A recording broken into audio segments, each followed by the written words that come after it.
Is it within walking distance? Enhance your English conversations. Hello, language learners. Today, we're going to focus on a useful phrase when you're traveling or trying to navigate around a new place. Is it within walking distance? This phrase is particularly important when you're asking about the distance of a particular place. We'll discuss how you can use it in various contexts to make your English sound more natural. Let's start with understanding the phrase itself. When you ask, "Is it within walking distance?" you're essentially inquiring whether a specific location is close enough to reach on foot. You might ask this when you're unsure if you need to take public transportation or a taxi, or if it's easier and quicker to just walk there. Now, let's put this phrase into context. Here are a few examples. You've just arrived at your hotel and you want to visit a popular tourist attraction.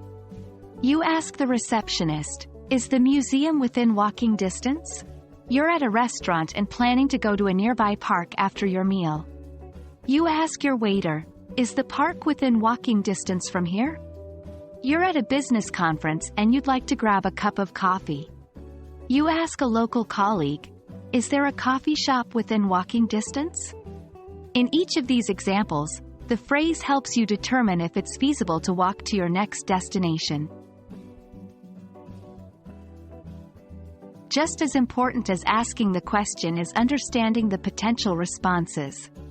Here are a few examples. Yes, it's just around the corner. This means the destination is very close, perhaps a few minutes walk away. It's about a 10-minute walk. This gives a specific time frame for how long the walk might take. It's a bit far. You might want to take a bus. This indicates that the location is probably not within comfortable walking distance. Knowing these responses can help you plan your journey accordingly. In conclusion, asking, "Is it within walking distance?" can be very useful when you're trying to navigate around a new area, whether you're a tourist in a new city or just exploring your local neighborhood. I hope this lesson has been useful in enhancing your conversational English skills. Don't forget to practice using this phrase in your daily conversations. Stay tuned for our next lesson on clarifying questions and keep improving your English. Happy learning!